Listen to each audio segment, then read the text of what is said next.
अस्सलाम वालेकुम, welcome back in summer cuisine. आज आपके साथ शेयर करूंगी मटन नान रोस्ट की रेसिपी। ये बनाना बहुत ही आसान है। इस तरीके को फॉलो करते हुए आप बहुत आसानी से रोस्ट घर में किसी ओवन के बगैर बना सकेंगे। अगर आप वीडियो पहली बार देख रहे हैं तो चैनल को ज़रूर सब्सक्राइब कर दें और बेल आइकन पर भी प्रेस कर दें ताकि आने वाली वीडियोज़ के नोटिफिकेशन आपको मिलते रहें। एक बकरे की रान ली है हमने, 2 से 2.5 किलो की ये रान है। इसकी हड्डी हमने निकाल ली है ताकि हम इसको किसी छोटे बर्तन में भी अच्छे से स्टीम कर सकें। इसको हम कांटे से अच्छी तरह मैश कर लेंगे ताकि इसमें सुराख हो जाएं और जब हम इसको डिप करके रखें तो ये अच्छी तरह से अंदर तक मैरिनेट हो जाए।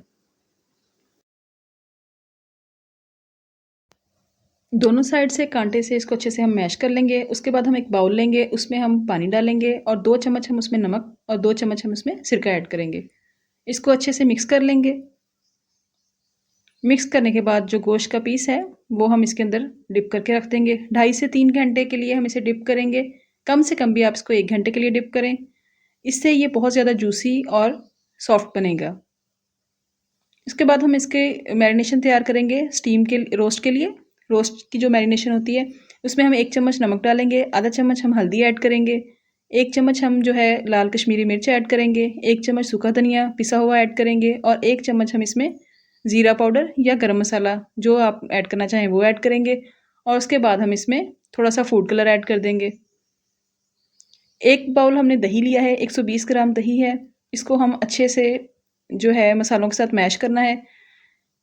दही थोड़ा-सा गाढ़ा लेंगे ताकि जो मसाले हैं ये बिल्कुल पानी ना छोड़े और अच्छे से इसका जो बैटर है वो तैयार हो जाए।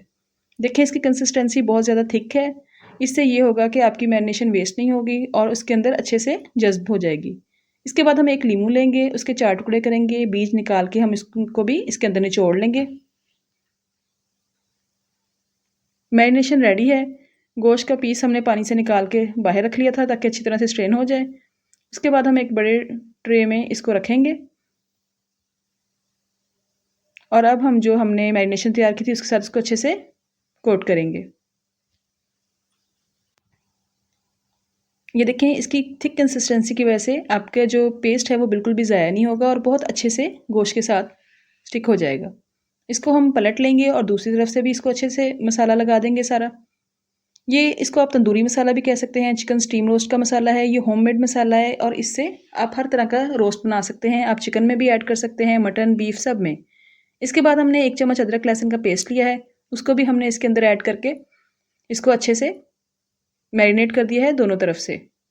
अगर आप चाहें तो आप इसको पहले भी लगा सकते हैं, अगर आप चाहें तो आप इसको बाद में भी ऐड कर सकते हैं। उसके बाद हम इस डिश को रैप कर देंगे क्लिंग के साथ। रैप करने के बाद 4 से 5 घंटे के लिए या ओवरनाइट भी आप चाहें तो इसको रख सकते हैं। इसको हम फ्रिज में रख देंगे। 4 से 5 घंटे हो गए थे। उसके बाद हमने ऑयल लेना है कढ़ाई में, इसको फुल गर्म करेंगे और जो मटन का पीस है वो हम इसके अंदर ऐड कर देंगे फ्राई होने के लिए।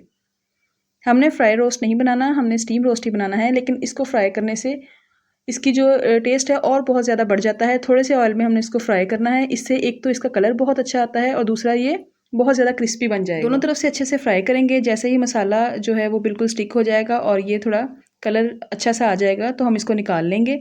उसके बाद हमने फॉयल पेपर लेना है, उसमें इसको अच्छे से रैप करेंगे। फॉयल पेपर में अच्छे से रैप करने के बाद कांटे से थोड़े से निशान लगा के फॉयल पेपर में सुराख कर लेंगे ताकि स्टीम अंदर तक पहुँचे। उसके बाद हमने एक स्टीमर लिया है, स्टीमर के अंदर हमने फॉयल पेपर वाला पीस रखा है और कुकर में हम डालेंगे 2 ग्लास पानी, उसमें हम स्टीमर रखेंगे और इसको 1 घंटे के लिए प्रेशर कर लेंगे। प्रेशर करने के बाद हमने इसको निकाला है और ये देखें स्टीम निकल रही है और ये इस तरह का कुछ स्टीम रोस्ट बना है। मटन ने अपना सारा पानी भी छोड़ दिया है और जो मसाले थे उसकी मैरिनेशन का पानी, और ये बहुत मज़े की यखनी टाइप बना था। आप इसको चावलों के साथ भी खा सकते हैं। ये बहुत ज़्यादा जूसी और सॉफ्ट मटन रोस्ट था। आप इसको किसी भी मीट के साथ अप्लाई कर सकते हैं इसी मैरिनेशन के साथ। तो आप बताइएगा कि रेसिपी कैसी बनी, फीडबैक ज़रूर दीजिएगा, कमेंट ज़रूर किया करें, वीडियो को लाइक और शेयर ज़रूर कीजिएगा, दुआओं में याद रखिएगा। आने वाली वीडियोज़ तक अल्लाह हाफ़िज़।